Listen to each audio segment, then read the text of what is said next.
بسم اللہ الرحمن الرحیم۔ السلام علیکم۔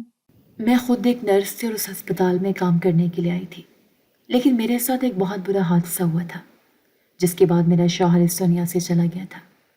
شادی کو 1 سال بھی نہیں ہوا تھا، میں حاملہ تھی، مجھے واپس نوکری پر رکھ لیا گیا، لیکن مجھے پتہ چلا کہ اس ہسپتال میں کوئی ایک عجیب و غریب کام ہو رہا ہے۔ میں اس کی ٹوہ میں لگ گئی اور حقیقت جاننے کی کوشش کرنے لگی، لیکن ابھی مجھے آدھی حقیقت نہیں پتہ چلا تھا کہ میرا آخری وقت آ گیا، یعنی کہ مجھے دردیں شروع ہو گئی۔ اور پھر جب وہی سب کچھ میرے ساتھ ہونے لگا جس کے بارے میں جاننا چاہتی تھی تو میری چیخیں۔ میں روبینہ ایک عام سی لڑکی تھی جو اپنی زندگی کو بہتر بنانے کے لیے نرسنگ کے پیشے میں آ گئی تھی۔ ہسپتال میں کام شروع کے بھی کچھ ہی وقت گزرا تھا کہ دوست نے میرے لیے ایک رشتہ ڈھونڈ لیا۔ میرا ہونے والا شوہر منیر ایک سلجھا ہوا اور سمجھدار آدمی تھا۔ جب پہلی بار اس کے بارے میں سنا تو دل میں ایک عجیب سی خوشی پیدا ہوئی کہ شاید میری زندگی کے لیے ایک اچھا فیصلہ ہو رہا ہے۔ شادی کے دن سب کچھ معمول کے مطابق تھا، خوشی، ہنسی اور دلہن بننے کا وہ خواب جو ہر لڑکی دیکھتی ہے۔ ساس نے شاید یہ سوچ کر یہ رشتہ قبول کیا تھا کہ میں کماتی ہوں، لیکن شادی کی رات میرے شوہر نے مجھے ایک فیصلہ سنا دیا۔ اس نے کہا کہ نوکری کی ضرورت نہیں ہے، گھر سنبھالنا زیادہ اہم ہے۔ اس کے لہجے میں محبت اور خلوص تھا۔ میں نے ایک لمحے کے لیے سوچا کہ جو خواب میں نے نرس بننے کے دیکھے تھے وہ ادھورے رہ جائیں گے، لیکن اس کی بات میں جو احساس تھا اس نے مجھے مطمئن کر دیا۔ میں نے اگلے ہی دن ہسپتال انتظامیہ سے بات کی۔ وہ لوگ بھی سمجھدار تھے، انہوں نے بنا کسی رکاوٹ کے میرا استعفیٰ قبول کر لیا اور میرے کام کے پیسے دے دیے۔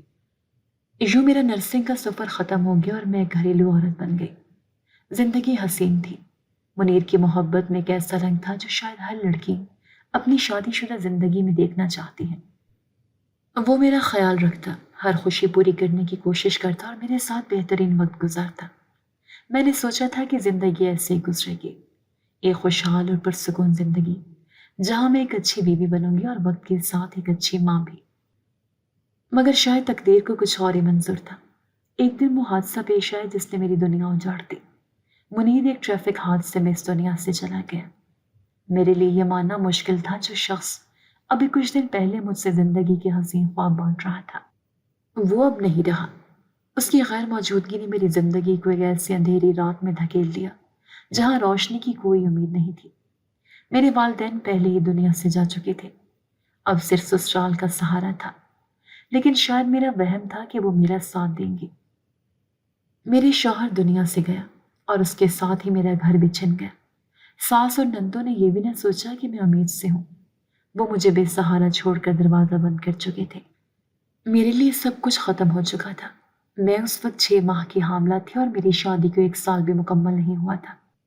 جس گھر کو میں نے اپنا سمجھا وہ میرے لیے پرایا ہو چکا تھا۔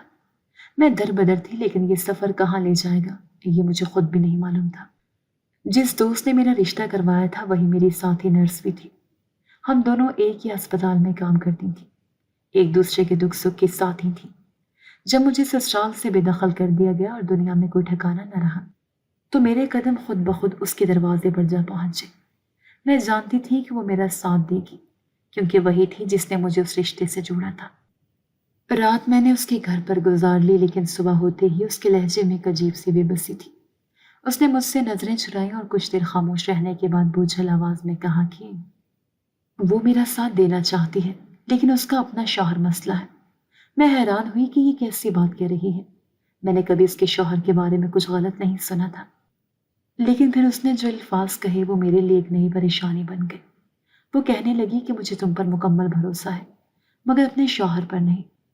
میں اس جملے کا مطلب سمجھنے کی کوشش کر رہی تھی کہ وہ بولی، میں نہیں چاہتی کہ وہ تم پر نظر ڈالے۔ یہ الفاظ میرے لیے کسی دھچکے سے کم نہیں تھی۔ میں نے تو صرف ایک پناہ کی جگہ چاہی تھی، مگر اب محسوس ہو رہا تھا کہ یہاں رہنا مزید مسائل پیدا کر سکتا ہے۔ میں نے اس کی مجبوری کو سمجھنے کی کوشش کی، لیکن دل میں کسک سی رہی کہ دنیا میں ایک عورت ہی دوسری عورت کے لیے کتنی بے بس ہو سکتی ہے۔ میں نے اس سے پوچھا کہ میں کیا کروں، کہاں جاؤں۔ اس نے کندھے اچکائے اور بے بسی سے کہا کہ یہ تو اسے بھی نہیں معلوم۔ میں نے سوچا کہ شاید مجھے ہسپتال واپس جانا چاہیے اور وہاں اپنی نوکری کی بحالی کے لیے بات کرنی چاہیے۔ اس نے میری بات کی تائید کی اور کہا کہ ہو سکتا ہے کہ مالک تمہیں دوبارہ رکھ لے، کیونکہ تمہارے ساتھ واقعی بہت برا ہوا ہے۔ اگلے ہی دن ہم ہسپتال پہنچے اور مالک سے ملاقات کی۔ اس نے میری بات تو سن لی، مگر اس کے لہجے میں ایک تلخی محسوس ہو رہی تھی۔ شاید اسے یہ بات ناگوار گزری تھی کہ میں نے پہلے اپنی خوشحال ازدواجی زندگی کے لیے یہ نوکری چھوڑ دی تھی اور اب مشکلات میں واپس آنا چاہتی تھی۔ مگر پھر بھی اس نے مجھے نوکری پر رکھ لیا، مگر شرائط بدل چکی تھی۔ پہلے میں آپریشن تھیٹر میں کام کرتی تھی، جہاں ماحول صاف ستھرا ہوتا تھا، مگر اب مجھے جنرل وارڈ میں بھیج دیا گیا۔ جنرل وارڈ میں نرسنگ کا کام سخت اور تھکا دینے والا تھا، مگر اصل مسئلہ یہ تھا کہ مجھے وہ کام بھی کرنا تھا جو عام طور پر صفائی کرنے والے عملے کی ذمہ داری ہوتی تھی۔ میں مریضوں کی دیکھ بھال کے ساتھ ساتھ ان کی گندگی بھی صاف کرنے پر مجبور تھی۔ یہ میرے لیے ناقابل قبول تھا، مگر اس وقت میرے پاس کوئی دوسرا راستہ نہیں تھا۔ میں ایک بے سہارا عورت تھی جو اپنے ہونے والے بچے کے لیے محفوظ جگہ چاہتی تھی، اور یہ ہسپتال ہی وہ واحد جگہ تھی جہاں میں کچھ وقت کے لیے ٹھہر سکتی تھی۔ ہسپتال کے مالک نے مجھے وہ آخری آپشن دیا تھا جو وہ کسی کو دینا چاہتا تھا۔ وہ چاہتا تو مجھے بہتر کام بھی دے سکتا تھا، لیکن شاید اس کے دل میں میرے استعفیٰ دینے کی خواہش تھی۔ اس کے رویے میں وہ نرمی نہیں تھی جو پہلے ہوا کرتی تھی، مگر میں اس پر شکر گزار تھی کہ کم از کم اس نے مجھے کام پر واپس لے لیا۔ اس نے نہ صرف مجھے نوکری دی بلکہ ہسپتال کے پیچھے موجود کوارٹروں میں ایک کمرہ بھی دے دیا۔ وہ جگہ خستہ حال تھی، دیواروں پر نمی کے نشان تھے، فرش جگہ جگہ سے اکھڑا ہوا تھا اور روشنی کا مناسب انتظام بھی نہیں تھا، مگر میں نے سوچا کہ کم از کم یہاں میں محفوظ ہوں، اور جب وقت آئے گا تو ہسپتال میں میری ڈیلیوری بھی بغیر کسی خرچ کے ہو جائے گی۔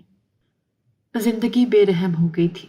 پہلے میں ایک محبت کرنے والے شوہر کے ساتھ ایک اچھی زندگی گزار رہی تھی، مگر اب میں ہسپتال کے ایک چھوٹے سے کوارٹر میں تنہا اپنی زندگی کے فیصلے کر رہی تھی۔ میں نے سوچا کہ شاید وقت کے ساتھ سب ٹھیک ہو جائے گا، مگر ہر دن میرے لیے ایک نئی آزمائش لے کر آتا تھا۔ نوکری پر آئے ہوئے مجھے 8 دن ہو چکے تھے۔ اس دوران میں نے محسوس کیا کہ ہسپتال بہت بدل گیا تھا۔ پہلے کی نسبت اب یہ زیادہ جدید لگتا تھا۔ نئی مشینری آ چکی تھی، عمارت کی تزئین و آرائش ہو چکی تھی، اور عملے کے لیے بھی کچھ بہتر سہولیات فراہم کی گئی تھی۔ مگر ایک بات جو نہیں بدلی تھی وہ مریضوں کی حالت تھی۔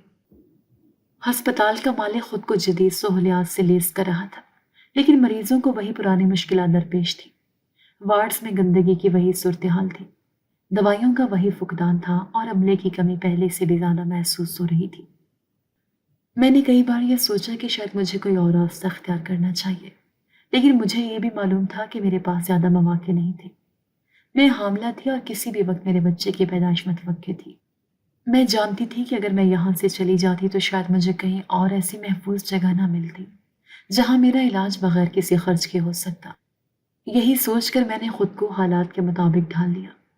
ہسپتال میں میرا دن مریضوں کو دیکھ بھال میں گزرتا، ان کے لیے دوائیاں لاتی، ان کے زخم صاف کرتے، اور کبھی کبھی ایسے کام بھی کرنے پڑتے جن کا میری اصل نوکری سے کوئی تعلق نہیں تھا، مگر میں خاموشی سے سب کچھ کرتی رہی۔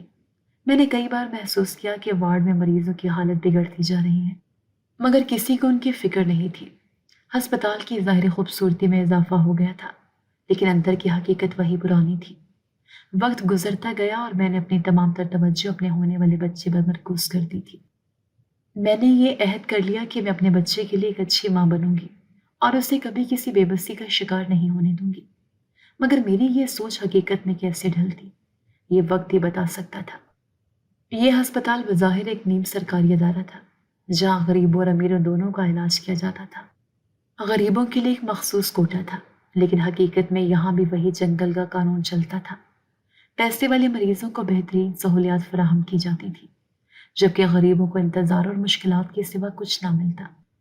کچھ اصول ایسے تھے جن پر سختی سے عمل کیا جاتا تھا، جیسے کہ اگر کوئی عورت اسقاط حمل کے لیے آتی تو اسے انکار کر دیا جاتا، لیکن ایک رات ایک لڑکی آئی اور بغیر کسی سوال و جواب کے اسے فارم دیا گیا اور اس کا کام کر دیا گیا۔ وہ کسی ہاسپٹل کی رہائشی تھی، محبت میں گرفتار ہو کر ایک غلطی کر بیٹھی تھی۔ جس لڑکی کے لیے سب کچھ چھوڑ بیٹھی وہی اسے بے یار و مددگار چھوڑ گئے۔ اب وہ اپنے اندر پلتی محبت کی اس نشانی کو ختم کروانے آئی تھی۔ میں نے یہ سب دیکھ کر حیرت سے اپنی دوست نجمہ سے پوچھا کہ اس ہسپتال میں تو پہلے یہ کام نہیں ہوتے تھے، اب کیوں شروع ہو گئے نجمہ؟ نجمہ نے پہلے مجھے نظر انداز کرنے کی کوشش کی، پھر دھیمے لہجے میں کہنے لگی، پہلے انہیں اس بات کی اتنی بڑی اہمیت کا اندازہ نہیں تھا، مگر اب جب انہیں معلوم ہوا کہ لڑکیوں کے کوکھ سے خاص چیز نکلتی ہے جو مہنگے داموں فروخت ہوتی ہے، تو سب کچھ بدل گیا۔ میں حیران رہ گئی۔ کیا مطلب؟ کیسی چیز؟ نجمہ نے فوراً اپنی بات بدلی، جیسے اسے احساس ہو کہ وہ مجھے یہ سب بتانا نہیں چاہتی تھی۔ ارے میں مذاق کر رہی تھی، کہاں سے ہیرے نکلنے لگے؟ بس یوں ہی کہہ دیا۔ آج کل ہر جگہ ایسے غلط کام ہو رہے ہیں۔ میں جانتی تھی کہ وہ کچھ چھپا رہی ہے، لیکن میں مزید سوالات کرنے کے بجائے خاموش ہو گئی۔ میں جانتی تھی کہ کچھ معاملات ایسے ہوتے ہیں جن میں زیادہ بولنا اپنی مشکلات کو دعوت دینا ہوتا ہے۔ نجمہ نے میری توجہ ہٹانے کے لیے موضوع بدل دیا۔ یہ سب چھوڑ، خوش ہو جا کہ تجھے رہنے کی جگہ مل گئی، ڈیلیوری بھی فری ہو جائے گی اور نوکری بھی برقرار ہے۔ اب یہ سوچ کے آگے کیا کرنا ہے؟ میں نے تلخی سے مسکرا کر کہا، کام ہی کرنا ہے، اور کیا؟ پہلے بھی تم نے ہی میری شادی کروائی تھی، وہ بھی ایک اچھے انسان سے، لیکن میری قسمت بری نکلی۔ اب دوبارہ کیا ہوگا یہ کون جانتا ہے؟ نجمہ نے ایک لمحے کے لیے میری طرف دیکھا، جیسے کچھ کہنا چاہتی ہو، لیکن پھر خاموش ہو گئی۔ میں نے بھی مزید کچھ نہ پوچھا۔ اب مجھے اپنی زندگی کی سب سے بڑی حقیقت کا سامنا کرنا تھا۔ مجھے اپنے بچے کے لیے ایک بہتر مستقبل بنانا تھا، چاہے اس کے لیے مجھے کسی بھی مشکل سے گزرنا پڑے۔ یہ ہسپتال پہلے سے بہت زیادہ بدل گیا تھا۔ اب یہاں پر ہر طرح کے الٹے سیدھے کیس ہوتے تھے۔ جو کیس کسی دوسرے ہسپتال میں قبول نہیں کیا جاتا تھا، وہ یہاں لے لیا جاتا تھا۔ پہلے یہاں ایک گائنی وارڈ تھا، لیکن اب 2 بنا دیے گئے تھے۔ یہاں خوب پیسے کمائے جا رہے تھے، نوٹ کمائے جا رہے تھے۔ ایک دن ایک لڑکی دوبارہ آئی جو کنواری تھی، اور اس نے پھر کوئی غلط کام کروایا، لیکن اس کے بعد بہت پیسے تھے۔ جب میں اس کے استعمال شدہ سامان کو اٹھا رہی تھی، جیسے پٹی وغیرہ، تو اس نے مجھے 5,000 کا نوٹ پکڑا دیا اور کہنے لگی کہ یہ رکھ لو، تمہارے کام آئے گا۔ میں نے انکار کیا اور کہا کہ مجھے اتنے سارے پیسے نہیں چاہیے، اگر کسی نے دیکھ لیا تو شکایت ہو جائے گی۔ یہاں پر ایسی چیزوں کی مبارکباد نہیں دی جاتی، اور ویسے بھی آپ کے یہاں تو اولاد نہیں ہوئی۔ اس نے جواب دیا کہ اولاد نہیں ہوئی، لیکن میری جان تو چھوٹ گئی ہے۔ میں تمہیں اس لیے دے رہی ہوں کیونکہ تم میری گندی پٹیاں اور کچرا وغیرہ اٹھا رہی ہو، اور تم خود بھی ماں بننے والی ہو۔ تمہارا بھی کوئی میری طرح کا معاملہ تھا کیا؟ میں نے جواب دیا کہ نہیں، میری شادی ہوئی تھی لیکن میرا شوہر اس دنیا سے چلا گیا۔ وہ کہنے لگی کہ پھر تم یہ پیسے رکھ لو، تمہارے کام آئیں گے۔ میں حیران تھی کہ اتنی آسانی سے اس نے ایک الٹا سیدھا کام کروایا، اسقاط حمل کروایا، اور پیسے بھی دے کر جا رہی ہے، کوئی پرواہ نہیں، ایسے پیسے دے کر جا رہی جیسے کوئی خوشی ملی ہو اس کو۔ لیکن میں نے وہ 5,000 روپے ایک سائڈ پہ رکھ دیے، یہ سوچ کر کہ چلو کسی دن میرے کام آ جائیں گے۔ رات ہوتی تھی تو اپنے شوہر کی بہت سوچتی تھی کہ وہ یہاں ہوتا تو میرا خیال کرتا۔ احساس کرنے والا آدمی ملا تھا مجھے، لیکن قسمت نے اسے مجھ سے دور کر دیا۔ میں روز رات کو اپنی تقدیر پر غور کرتی، اپنے اندر بڑھتے ہوئے بچے کی حرکت محسوس کرتی اور سوچتی کہ میں اس دنیا میں اکیلی ہوں۔ ہسپتال کی فضا مجھے عجیب سی لگنے لگی تھی۔ ہر روز نئے مریض آتے، کچھ عورتیں درد سے کراتی ہوئی آتی، کچھ کو زبردستی لایا جاتا۔ میں نے کئی بار ان لڑکیوں کی آنکھوں میں خوف دیکھا تھا۔ کئی مجبور عورتیں ایسی بھی آتی تھیں جنہیں ان کے گھر والوں نے زبردستی یہاں بھیجا تھا، کیونکہ وہ کسی کی عزت خراب نہیں کرنا چاہتے تھے۔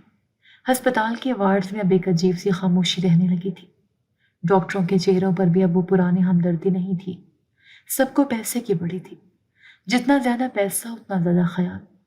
میں نے سوچا کہ اگر میرا شوہر زندہ ہوتا تو میں آج بھی ایک عزت دار زندگی گزار رہی ہوتی۔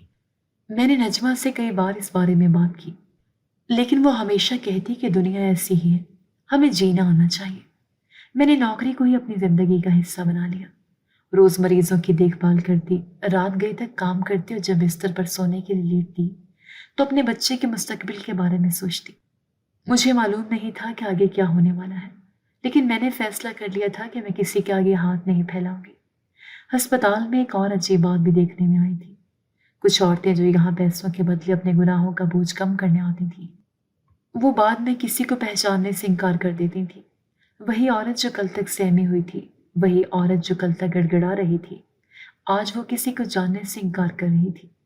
شاید پیسہ انسان کو بہت بدل دیتا ہے۔ میرے لیے وقت کا پہیہ بہت تیزی سے چل رہا تھا، دن مہینوں میں بدلتے جا رہے تھے، اور میں اس ہسپتال کی دنیا میں گم ہو چکی تھی۔ میرے قدم اب وہیں کے ہو کر رہ گئے تھے. شاید زندگی ایسے ہی چلتی رہتی، لیکن میں جانتی تھی کہ ایک نہ ایک دن مجھے کوئی راستہ نکالنا تھا. جب اچانک میری طبیعت خراب ہونے لگی تو میں سمجھ گئی کہ میرا وقت قریب آ چکا ہے. درد کی شدت بڑھنے لگی اور مجھے چلنے پھرنے میں مشکل ہونے لگی. میں نے نجمہ کو بلایا اور اسے بتایا کہ مجھے فوراً مدد کی ضرورت ہے. وہ مجھے سہارا دے کر گائنی وارڈ میں لے گئی. میرا سانس پھولا ہوا تھا، جسم نڈھال ہو رہا تھا اور ہر لمحہ جیسے کوئی بڑی آزمائش کا پیش خیمہ بن رہا تھا. اتنے میں سر بھی وہیں موجود تھے. جب انہیں پتا چلا کہ میری ڈلیوری کا وقت آ چکا ہے تو انہوں نے ایک عجیب سا سوال کیا. تمہارے پیسے کون دے گا؟ یہ سن کر میں حیران رہ گئی. میں نے بمشکل سانس لیتے ہوئے کہا، لیکن سر، آپ نے خود کہا تھا کہ میرا کیس فری ہوگا. نجمہ نے جلدی سے مداخلت کی. سر، یہ اسٹاف ممبر ہے، اس کے پاس پیسے نہیں ہیں، آپ اس کی تنخواہ سے کاٹ سکتے ہیں. سر نے نجمہ کی بات سنی، پھر سخت لہجے میں کہا، نہیں، تنخواہ سے نہیں کاٹیں گے، لیکن اسے پہلے سے بتا دو کہ اس کی وہ چیز ہم رکھ لیں گے. یہ کہہ کر وہ وہاں سے چلے گئے. میں حیران و پریشان نجمہ کو غصے سے دیکھنے لگی. کون سی چیز؟ میں نے نجمہ سے سخت لہجے میں پوچھا. اس کا مطلب یہ ہے کہ اس دن تو نے مذاق نہیں کیا تھا. یہاں کچھ ہو رہا ہے. کماری لڑکیوں کی کوک سے کوئی چیز چرائی جا رہی ہے اور میری بھی چرا لو گے. مجھے بتاؤ یہ سب کیا ہے نجمہ؟ نجمہ نے میری طرف بے بسی سے دیکھا. کہہ رہے ہیں بہت پیسے ملیں گے، آدھے پیسے میں تمہیں دے دوں گی، تم اپنے بچے کے لیے کچھ خرید لینا. میری حالت پہلے ہی بہت خراب تھی، لیکن یہ سن کر میرے وجود میں جیسے آگ بھڑک اٹھی. میں نے غصے سے کہا، نہیں، مجھے بتاؤ کیا ہو رہا ہے، کیا چرایا جا رہا ہے؟ نجمہ نے میری آنکھوں میں دیکھا لیکن کچھ نہ کہا. اس نے اپنا چہرہ دوسری طرف کر لیا. میری حالت ایسی نہیں تھی کہ میں مزید بحث کر سکتی. درد کی شدت مزید بڑھ گئی تھی. میں چیخ رہی تھی اور رو رہی تھی، لیکن مجھ میں اب کچھ کرنے کی ہمت باقی نہیں رہی تھی. کچھ دیر بعد میری آنکھوں کے آگے اندھیرا چھا گیا. میں بے ہوش ہو گئی. جب میری آنکھ کھلی تو میں ایک پرائیویٹ روم میں تھی. میرا جسم تھکن سے چور تھا، لیکن سب سے پہلے میں نے اپنے بیٹے کو دیکھنے کی کوشش کی. نجمہ میرے پاس ہی کھڑی تھی. جیسے ہی اس نے دیکھا کہ میں ہوش میں آ گئی ہوں، اس نے جلدی سے مجھے پانی پلایا اور مسکرانے کی کوشش کی. مبارک ہو، بیٹا ہوا ہے، نجمہ نے دھیرے سے کہا. میں نے اپنا بیٹا اٹھایا اور سینے سے لگا لیا. آنسو خود بخود میری آنکھوں سے بہنے لگے. ایک ناقابل بیان خوشی کا احساس تھا. میں نے پہلے ہی سوچ لیا تھا کہ میرے بیٹے کا نام منیر ہوگا. اب وہ میرے بازو میں تھا، بالکل صحت مند اور معصوم. لیکن میری خوشی زیادہ دیر برقرار نہ رہ سکی. اچانک میرے ذہن میں سر کے وہ الفاظ گونجنے لگے، ہم اس کی وہ چیز رکھ لیں گے. میرے جسم میں جیسے سنسنی دوڑ گئی. میں نے گھبرا کر اپنے آپ کو دیکھا. کوئی زخم، کوئی کمی، لیکن سب کچھ ٹھیک لگ رہا تھا. میں نے نجمہ کی طرف دیکھا جو مجھے بغور دیکھ رہی تھی. اس کی آنکھوں میں کچھ ایسا تھا جیسے وہ کچھ چھپانے کی کوشش کر رہی ہو. نجمہ، مجھے سچ سچ بتاؤ، میرے ساتھ کیا ہوا؟ میری آواز میں کپ کپاہٹ تھی. نجمہ نے کچھ کہنے کے لیے ہونٹ کھولے، پھر رک گئی. وہ کچھ دیر خاموش رہی، پھر بولی، سب کچھ ٹھیک ہے، تم بے فکر رہو، تمہارا بیٹا بالکل ٹھیک ہے، بس آرام کرو. میں نے اس کی آنکھوں میں جھانکنے کی کوشش کی، لیکن وہ میری نظروں سے بچنے لگی. مجھے لگا جیسے کوئی راز ہے، کوئی خوفناک حقیقت جسے نجمہ مجھ سے چھپانا چاہ رہی تھی. کیا میرے جسم سے واقعی کچھ چرایا گیا تھا؟ لیکن وہ کیا تھا؟ میرے دل کی دھڑکن تیز ہونے لگی. مجھے لگا جیسے میں کسی بہت بڑی مصیبت میں پھنس چکی ہوں. نجمہ کی اچانک آمد نے مجھے مزید بے چین کر دیا تھا. اس نے ادھر ادھر دیکھا کہ کوئی آس پاس تو نہیں، پھر تیزی سے میرے ہاتھ میں کچھ رکھ دیا. میں نے محسوس کیا کہ یہ نوٹ تھے اور کافی زیادہ لگ رہے تھے. ایک لمحے کے لیے مجھے لگا شاید یہ میری تنخواہ سے کچھ اضافی رقم ہے، لیکن نجمہ کی بات سن کر میرے پیروں تلے سے زمین نکل گئی. میں نے اس کی طرف حیرت سے دیکھا. وہ کہہ رہی تھی کہ میری وہ چیز بڑی تھی، اس لیے اسے اچھے داموں بیچا گیا اور سر نے مجھے اس کا آدھا حصہ دینے کا کہا. میرا دل جیسے ایک لمحے کے لیے دھڑکنا بھول گیا تھا. میری وہ چیز، کون سی چیز؟ کیا چرایا گیا تھا مجھ سے؟ میری آنکھوں میں سوالات کی بھرمار تھی، مگر نجمہ نے مجھے خاموش رہنے کا اشارہ دیا. میں نے غصے اور الجھن سے کہا کہ مجھے سب کچھ تفصیل سے بتایا جائے، لیکن نجمہ نے میری بات کو نظر انداز کرتے ہوئے کہا کہ میں بس پیسے رکھ لوں اور خاموش رہوں. اس کا انداز ایسا تھا جیسے وہ مجھے کسی بڑی مصیبت میں پڑنے سے بچا رہی ہو۔ میں نے غصے سے نوٹ اس کے ہاتھ میں واپس تھما دیے اور کہا کہ میں کچھ نہیں رکھوں گی، مجھے بس حقیقت جاننی ہے۔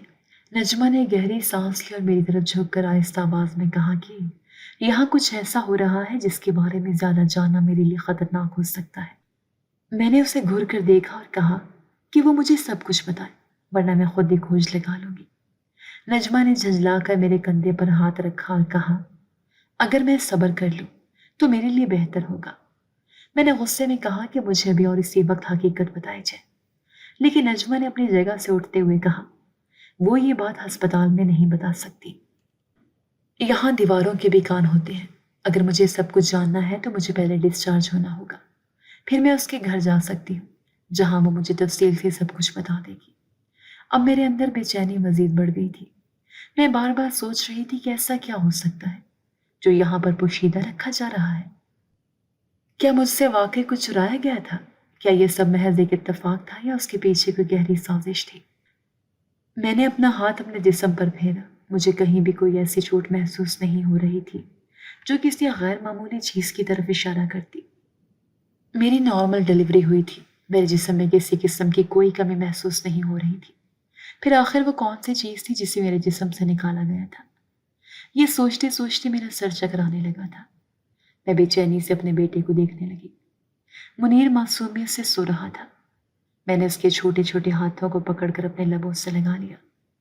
ایک لمحے کو سب کچھ بھول گئی، لیکن پھر نجمہ کی باتیں دوبارہ دماغ میں گونجنے لگی۔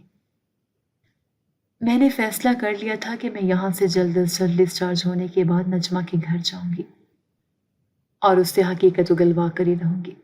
میں نے کئی بار نجمہ کو پکارنے کی کوشش کی، لیکن وہ جان بوجھ کر مجھ سے دور رہنے لگی تھی، جیسے اسے ڈر ہو کہ میں اس سے کوئی ایسا سوال نہ پوچھ لوں جس کا جواب دینا اس کے لیے ممکن نہ ہو۔ رات کو جب میں جاگ رہی تھی تو میں نے سرگوشیوں کی آواز سنی۔ نجمہ اور ایک دوسری نرس آہستہ آہستہ بات کر رہی تھی۔ میں نے اپنی آنکھیں بند کر لی اور انہی کے الفاظ پر کان لگا دیے۔ سر کہہ رہے تھے کہ اس بار کافی نایاب چیز ملی ہے، اس کی قیمت بہت زیادہ لگے گی۔ نجمہ نے سرگوشی میں کہا واقعی؟ لیکن یہ لڑکی بہت سوالات کر رہی ہے، کہیں مسئلہ نہ کھڑا ہو جائے۔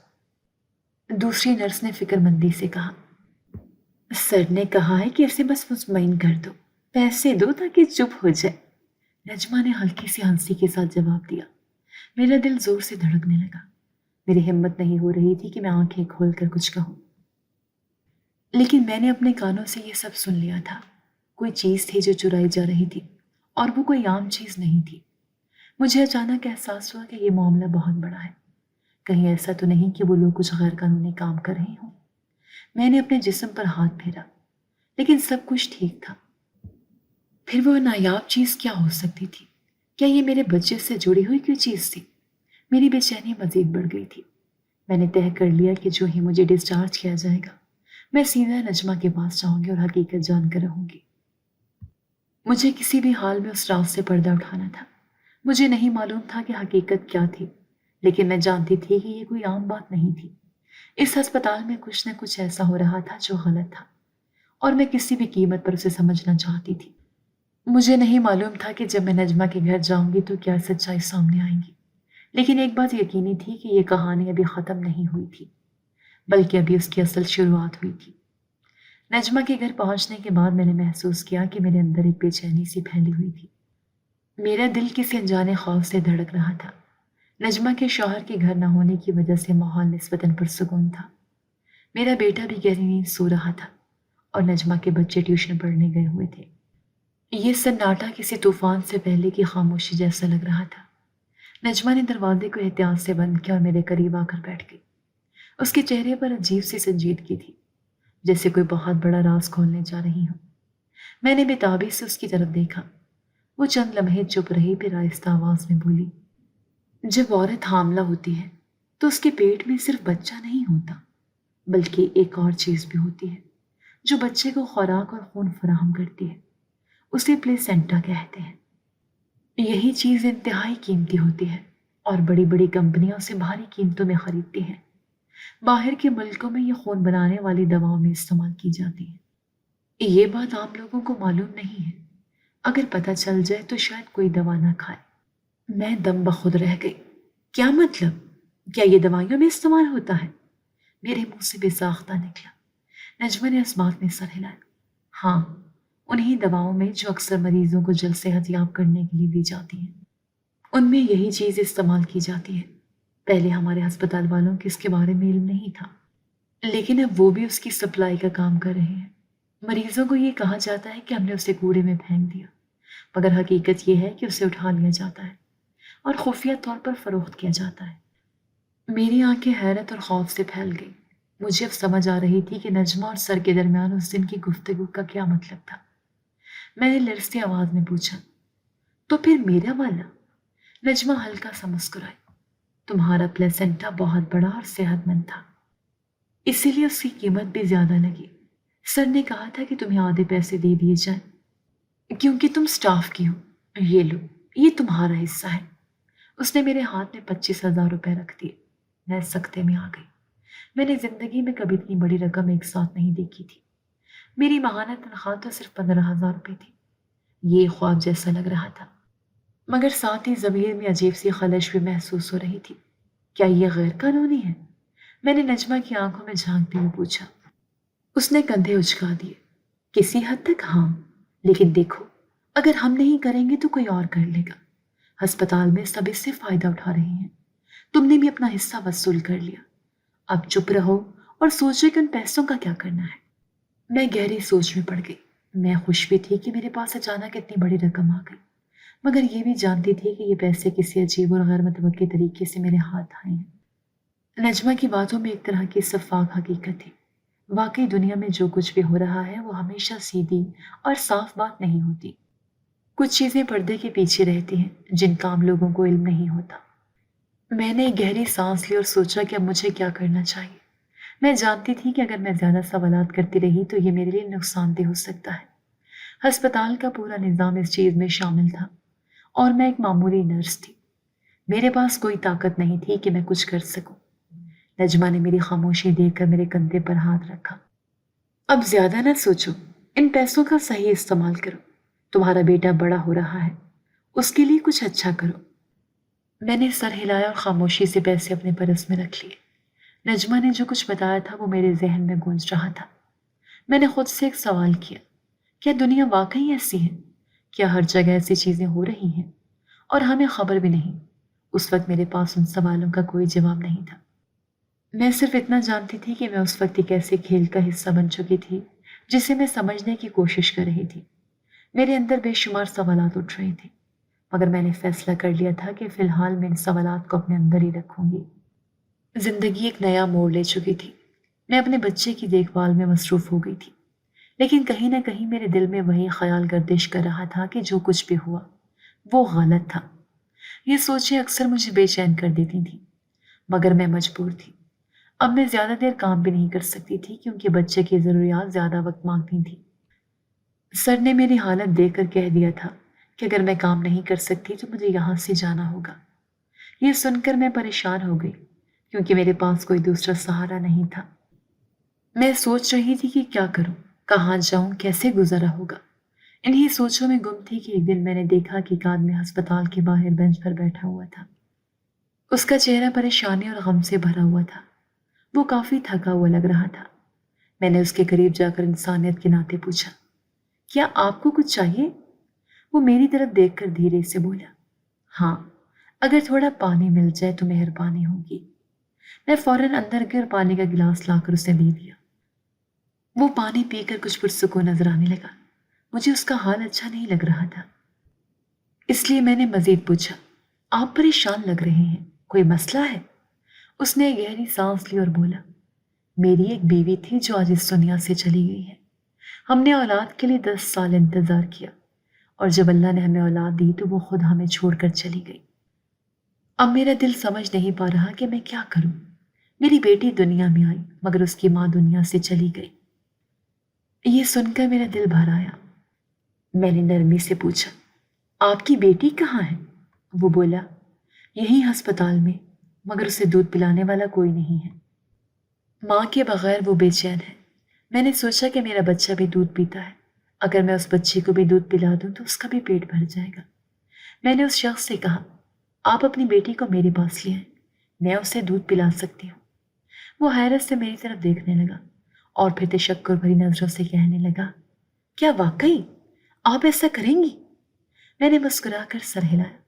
وہ فوراً اندر گیا اور چند ہی لمحوں میں اپنی ننھی سی بیٹی کو لے آیا۔ بچی بہت رو رہی تھی، اس کی آنکھیں نم تھیں، جیسے بھوک کی شدت اسے تڑپا رہی ہو۔ میں نے اسے گود میں لیا اور اپنے بچے کے ساتھ اسے بھی دودھ پلانا شروع کر دیا۔ جیسے ہی اس کا پیٹ بھرا وہ سکون سے سو گئی۔ وہ آدمی میری طرف دیکھ کر بہت شکر گزار نظر آ رہا تھا۔ آپ نے میرے دل کا بوجھ ہلکا کر دیا، وہ دھیرے سے بولا۔ میں نے کہا، یہ تو انسانیت کا تقاضا ہے، کسی معصوم کو بھوکا نہیں رہنے دینا چاہیے۔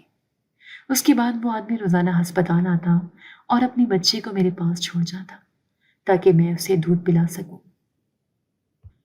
وہ ہمیشہ شکر گزار نظروں سے میری طرف دیکھتا تھا مگر زیادہ بات نہیں کرتا تھا۔ مجھے بھی اس بچی سے انسیت ہو گئی تھی۔ وہ دن بدن میری گود میں سکون محسوس کرنے لگی تھی، جیسے میں ہی اس کی ماں ہوں۔ کچھ دن اسی طرح گزر گئے۔ ایک دن وہ شخص میرے پاس آیا اور کچھ دیر تک خاموشی سے کھڑا رہا۔ میں نے محسوس کیا کہ وہ کچھ کہنا چاہ رہا ہے مگر ہچکچا رہا ہے۔ آخر کار اس نے ہمت کر کے کہا، اگر برا نہ مانے تو کیا آپ مجھ سے شادی کریں گی؟ میں چاہتا ہوں کہ میری بیٹی کو ماں کا پیار ملے اور آپ کے بچے کو باپ کا سہارا۔ وہ بات سن کر میں حیران رہ گئی۔ میں نے سوچا بھی نہیں تھا کہ وہ مجھ سے ایسی بات کرے گا۔ میں نے کچھ لمحوں کے لیے خاموشی اختیار کی، پھر نرمی سے کہا، یہ سب کچھ بہت اچانک ہے، مجھے کچھ وقت چاہیے۔ وہ سمجھدار آدمی تھا، اس نے سر ہلاتے ہوئے کہا، بالکل، میں آپ کو وقت دینے کے لیے تیار ہوں، لیکن میں یہ بات دل سے کہہ رہا ہوں، میں آپ کی عزت کرتا ہوں اور وعدہ کرتا ہوں کہ ہمیشہ عزت دوں گا۔ اس کے الفاظ میرے دل کو چھو گئے۔ وہ آدمی میرے بچے کو بھی اپنا بچہ سمجھنے کو تیار تھا اور میری عزت بھی کرنے کا وعدہ کر رہا تھا۔ میں نے اپنے ماضی کو دیکھا جہاں صرف مشکلات ہی مشکلات تھیں۔ میں نے سوچا کہ شاید یہ میرے لیے ایک نیا آغاز ہو سکتا ہے۔ کچھ دن سوچنے کے بعد میں نے فیصلہ کیا کہ میں اس کی پیشکش قبول کر لوں گی، لیکن ایک شرط پر۔ میں نے اسے کہا، اگر آپ مجھ سے نکاح کر کے مجھے عزت کے ساتھ رکھیں گے اور میرے بچے کو اپنا بچہ سمجھیں گے تو میں شادی کے لیے تیار ہوں۔ وہ شخص خوش ہو گیا۔ میں وعدہ کرتا ہوں کہ میں آپ کو کبھی مایوس نہیں کروں گا، اس نے سنجیدگی سے جواب دیا۔ پھر ہم نے نکاح کر لیا۔ میرا نیا سفر شروع ہو چکا تھا۔ میں اب ایک نئی زندگی کی طرف بڑھ رہی تھی جہاں میرے بچے کو باپ کا سایہ نصیب ہو گیا تھا اور اس کی بیٹی کو ماں کا پیار مل رہا تھا۔ زندگی اچانک بدل گئی تھی اور میں دعا کر رہی تھی کہ یہ تبدیلی میری اور میرے بچوں کے لیے خوشیوں کا باعث بنے۔ پرویز کے ساتھ زندگی گزارنے کا تجربہ میرے لیے ایک نیا اور خوشگوار احساس تھا۔ وہ ایک امیر آدمی تھا مگر اس کی امیری میں غرور یا تکبر نہیں تھا۔ وہ ایک شریف النفس اور مہربان شخص تھا جس کی پہلی بیوی کی موت نے اسے اندر سے توڑ دیا تھا۔ جب اس نے مجھے اپنی مرحومہ بیوی کی تصویر دکھائی تو میں نے محسوس کیا کہ وہ واقعی اس سے محبت کرتا تھا۔ وہ ایک باوفا شوہر تھا اور شاید یہی وجہ تھی کہ اس کی بیوی کی موت کے بعد بھی وہ اسے یاد کرتا رہا۔ میں نے بھی اس سے اپنی پہلی زندگی کے بارے میں بتایا۔ منیر میرا پہلا شوہر ایک اچھا انسان تھا۔ ہم دونوں کی زندگی میں محبت اور عزت تھی مگر تقدیر کو کچھ اور ہی منظور تھا۔ ہمارے درمیان شروع میں کوئی بے حد جذباتی اور دیوانی محبت نہیں تھی مگر جیسے جیسے وقت گزرتا گیا ہم ایک دوسرے کے قریب آ گئے۔ میں نے محسوس کیا کہ محبت صرف شدید جذبات کا نام نہیں بلکہ ایک دوسرے کا ساتھ دینے، ایک دوسرے کی فکر کرنے اور مشکل وقت میں ساتھ کھڑے ہونے کا بھی نام ہے۔ پرویز نے میرے بیٹے کو دل سے قبول کیا اور میں نے اس کی بیٹی کو اپنا لیا۔ ایسا محسوس ہوتا تھا جیسے یہ دونوں بچے ہمارے ہی ہوں۔ ہم نے ایک دوسرے کے بچوں کو اپنا سمجھا اور یہی چیز ہمیں قریب لے آئی۔ زندگی معمول کے مطابق چل رہی تھی۔ پرویز اپنی مصروفیات میں اور میں گھر کے کاموں میں مگن تھی، لیکن میرے ذہن میں ہمیشہ وہ ہسپتال اور وہاں ہونے والے غیر قانونی سرگرمیاں گردش کرتی رہتی تھیں۔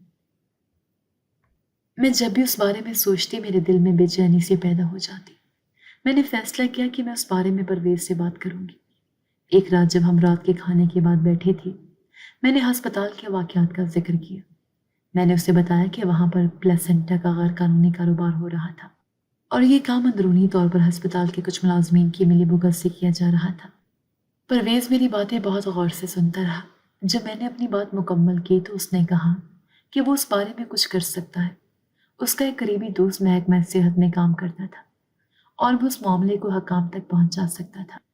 میں نے اسے کہا کہ شکایت درج کروانا ایک اچھا قدم ہوگا، لیکن میرا نام اس میں نہیں آنا چاہیے۔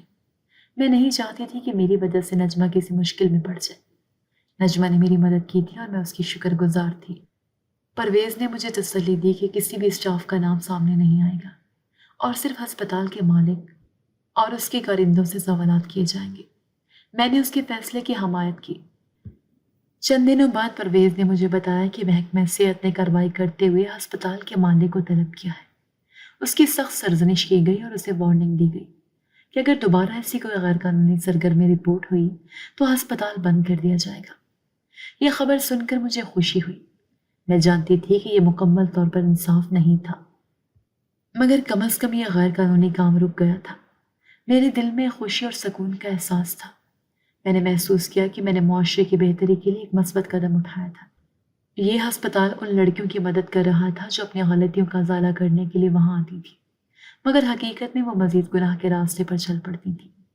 ایسے لوگ جو معاشرے میں بگاڑ پیدا کرتے ہیں، انہیں روکنا ضروری تھا، اور میں نے اپنے شہری ہونے کے ناطے اپنی ذمہ داری ادا کر دی تھی۔ ہسپتال کے اس غیر قانونی کاروبار کا رک جانا ایک بہت بڑی جیت تھی۔ میں نے سوچا کہ اگر میں خاموش رہتی تو شاید یہ سب چلتا رہتا اور ناجائز طریقے سے لوگوں کی زندگیوں سے کھیلا جاتا۔ میں نے دیکھا تھا کہ کس طرح معصوم عورتوں کو دھوکہ دیا جاتا تھا اور ان کے علم میں لائے بغیر ان کے جسم کا ایک حصہ بیچ دیا جاتا تھا۔ یہ ظلم تھا اور میں نے اسے ختم کروا کر اپنے ضمیر کو سکون پہنچایا۔ زندگی اپنے معمول کی رفتار سے چل رہی تھی، مگر میرے اندر ایک نیا اعتماد پیدا ہو چکا تھا۔ پرویز کے ساتھ میری زندگی خوشگوار تھی اور ہم دونوں ایک دوسرے کی عزت کرتے تھے۔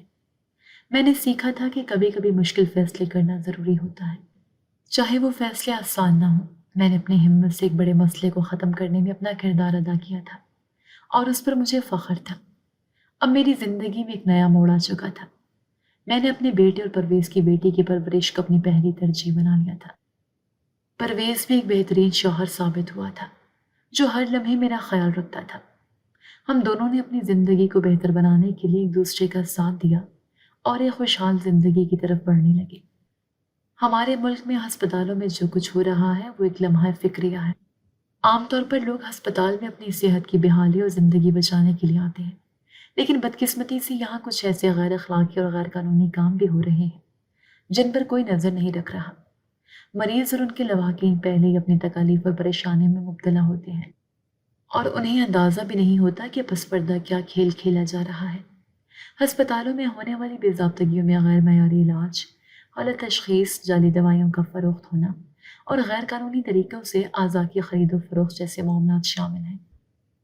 اس کے علاوہ مریضوں کے میڈیکل ریکارڈ میں جلد سازی، اضافی بلنگ اور سہولیات کی فراہمی میں بددیانتی بھی عام ہو چکی ہے۔ یہ تمام عوامل نہ صرف مریضوں کے حقوق کی سنگین خلاف ورزی ہیں، بلکہ پورے معاشرے میں صحت کے نظام پر سوالیہ نشان بھی لگا دیتی ہیں۔ ہسپتالوں میں کچھ عملہ اپنے فرائض ایمانداری سے سر انجام دیتا ہے، لیکن بدقسمتی سے کچھ لوگ اپنے پیشے سے وفادار نہیں رہتے۔ ایک نرس، ڈاکٹر یا وکیل کا کام صرف پیسہ کمانا نہیں، بلکہ انسانیت کی خدمت کرنا ہے۔ وہ لوگ جو میڈیکل کے شعبے سے وابستہ ہیں، انہیں اپنے ضمیر کو زندہ رکھنا چاہیے اور ہر صورت میں اپنے فرائض دیانتداری سے نبھانے چاہیے۔ ہسپتال میں ایک عام انسان یہ سمجھتا ہے کہ وہ ایک محفوظ جگہ پر ہے جہاں اس کی دیکھ بھال کی جائے گی، لیکن کچھ لوگ اپنی ذمہ داریوں سے انحراف کرتے ہوئے غیر قانونی دھندوں میں ملوث ہو جاتے ہیں۔ ہمارے ہاں صحت کے اداروں میں چیک اینڈ بیلنس کا فقدان ہے۔ انتظامیہ کی غفلت اور قوانین پر سختی سے عمل درآمد نہ ہونے کی وجہ سے مختلف غیر اخلاقی کام آسانی سے کیے جا رہے ہیں۔ ہسپتالوں میں کچھ مخصوص گروہ موجود ہوتے ہیں جو مجبور لوگوں کا فائدہ اٹھاتے ہیں۔ مثال کے طور پر کچھ جگہوں پر نوزائیدہ بچوں کو چوری کر کے بیچ دیا جاتا ہے۔ خواتین کی سرجری کے دوران ان کے اعضاء نکال لیے جاتے ہیں اور غریبوں کو جھوٹی امید دے کر ان سے پیسے بٹورے جاتے ہیں۔ یہ وہ حقائق ہیں جنہیں سن کر ہر حساس دل رکھنے والا شخص افسوس اور غم میں مبتلا ہو جاتا ہے۔ ایک اور بڑا مسئلہ یہ ہے کہ ہسپتالوں میں صفائی ستھرائی اور معیاری سہولیات کی شدید کمی ہوتی ہے۔ کچھ سرکاری ہسپتالوں میں مریضوں کو دوائیاں تک نہیں ملتی، اور اگر ملتی بھی ہیں تو وہ غیر معیاری یا زائد المیعاد ہوتی ہیں۔ کچھ نجی ہسپتالوں میں صرف پیسے والوں کو بہترین علاج فراہم کیا جاتا ہے، جبکہ غریب مریضوں کے ساتھ غیر انسانی سلوک کیا جاتا ہے۔ ہسپتالوں میں ہونے والی بد انتظامی کی ایک بڑی وجہ کرپشن بھی ہے۔ جب ایک ڈاکٹر یا نرس کسی غیر قانونی کام میں ملوث ہوتا ہے تو اس کا مطلب یہ ہے کہ اوپر سے لے کر نیچے تک پورا نظام ہی خراب ہو چکا ہے۔ اگر کوئی مریض یا اس کا رشتہ دار آواز اٹھاتا بھی ہے تو اسے خاموش کر دیا جاتا ہے، یا پھر اسے اتنے مسائل میں الجھا دیا جاتا ہے کہ وہ انصاف کے لیے لڑنے کی ہمت ہی نہ کر سکے۔ یہ تمام مسائل معاشرے میں بگاڑ کا سبب بن رہے ہیں۔ ایک ایسا پیشہ جسے دنیا میں سب سے زیادہ مقدس اور اہم سمجھا جاتا ہے، اگر وہی بددیانتی کا شکار ہو جائے تو عوام کا بھروسہ اٹھ جاتا ہے۔ لوگ ہسپتالوں میں علاج کے لیے جانے سے ڈرتے ہیں اور متبادل طریقہ علاج کی طرف مائل ہو جاتے ہیں، جو بعض اوقات مزید خطرناک ثابت ہوتا ہے۔ ہمیں اس مسئلے کے حل کے لیے اجتماعی طور پر کام کرنے کی ضرورت ہے۔ سب سے پہلے حکومت کو سخت قوانین بنانے اور ان پر عمل درآمد کروانے کی ضرورت ہے۔ ہر ہسپتال میں ایک آزادانہ نگرانی کا نظام ہونا چاہیے، جہاں عوام اپنی شکایت درج کروا سکے اور ان کا فوری ازالہ کیا جائے۔ دوسرا، ہسپتالوں کے عملے کی سخت اسکریننگ اور تربیت ضروری ہے۔ ہر ڈاکٹر، نرس اور پیرامیڈیکل اسٹاف کو یہ احساس دلایا جانا چاہیے کہ وہ صرف ایک ملازم نہیں بلکہ ایک انسانی جان کے محافظ ہیں۔ اگر وہ اپنے فرائض کو ایمانداری سے انجام دیں گے تو نہ صرف معاشرہ بہتر ہوگا بلکہ ان کے اپنے دل کو بھی سکون ملے گا۔ تیسرا، عوام کو بھی چاہیے کہ وہ آنکھیں بند کر کے کسی پر بھروسہ نہ کرے۔ مریضوں کے رشتہ داروں کو چھو کر نہ رہنا چاہیے اور ہر چھوٹی سی چھوٹی تفصیل پر نظر رکھنی چاہیے۔ اگر کوئی غیر معمولی بات نظر آئے تو فوراً متعلقہ حکام کو اطلاع دینی چاہیے۔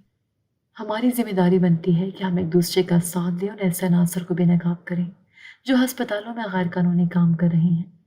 صحت کا شعبہ وہ بنیاد ہے جس پر ایک صحت مند معاشرہ تعمیر ہوتا ہے، اور اگر اس بنیاد میں دراڑیں پڑ جائیں تو پورا معاشرہ گر سکتا ہے۔ لہٰذا ہمیں ایک دوسرے کی مدد کرنی چاہیے اور اپنی ذمہ داریوں کو سمجھنا چاہیے۔ ڈاکٹر، نرس، وکیل اور دیگر شعبہ جات کے افراد کو اپنے پیشے کے تقدس کا برقرار رکھنا چاہیے، اور عوام کو چاہیے کہ وہ اپنی آنکھیں کھلی رکھیں تاکہ کوئی بھی ان کے ساتھ دھوکہ نہ کر سکے۔ صرف اسی صورت میں ہم ایک مضبوط اور صحت مند معاشرہ تشکیل دے سکتے ہیں جہاں ہر انسان کو عزت اور انصاف مل سکے۔ زندگی آزمائش اور مشکلات سے بھری ہوئی ہے، لیکن اگر انسان صبر، حوصلے اور نیکی کے ساتھ آگے بڑھے تو اللہ اس کے لیے آسانیاں پیدا کر دیتا ہے۔ ہر مشکل کے پیچھے کوئی نہ کوئی مصلحت ہوتی ہے جسے ہم فوری طور پر نہیں سمجھ پاتے، لیکن وقت گزرنے کے ساتھ ہمیں احساس ہوتا ہے کہ جو کچھ ہوا وہ ہمارے لیے بہتر تھا۔ جب اللہ کسی کے ساتھ بھلائی کا ارادہ کر لے تو حالات چاہے کتنی خراب کیوں نہ ہو، انجام ہمیشہ اچھا ہوتا ہے۔ انسان کو بعض اوقات ایسے حالات کا سامنا کرنا پڑتا ہے جہاں سب کچھ ختم ہوتا محسوس ہوتا ہے۔ بے بسی، تکلیف اور مایوسی انسان کو گھیر لیتی ہے، لیکن یہی وہ موقع ہوتا ہے جہاں صبر اور ثابت قدمی کی آزمائش ہوتی ہے۔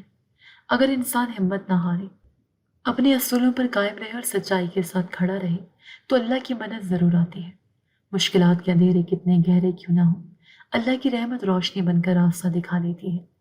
میری اپنی کہانی اس حقیقت کی جیتی جاگتی مثال ہے۔ میں ایک ایسے دور سے گزری جہاں سب کچھ اندھیر تھا، راستے بند لگ رہے تھے اور زندگی کسی کٹھن آزمائش سے کم نہ تھی، لیکن میں نے ہمت نہیں ہاری، اپنی ضمیر کے مطابق فیصلے کیے اور اللہ پر بھروسہ رکھا۔ نتیجہ یہ نکلا کہ وہی حالات جو میرے لیے ناقابل برداشت لگ رہے تھے آہستہ آہستہ بہتر ہوتے چلے گئے۔ اللہ نے میرے لیے راستے کھولے اور میرا انجام وہ ہوا جس کی میں نے کبھی امید بھی نہیں کی تھی۔ یہی زندگی کا اصول ہے۔ اگر ہم سچائی پر قائم رہیں، دوسروں کی مدد کریں اور صبر کے ساتھ حالات کا سامنا کریں تو اللہ ہمیں مایوس نہیں کرتا۔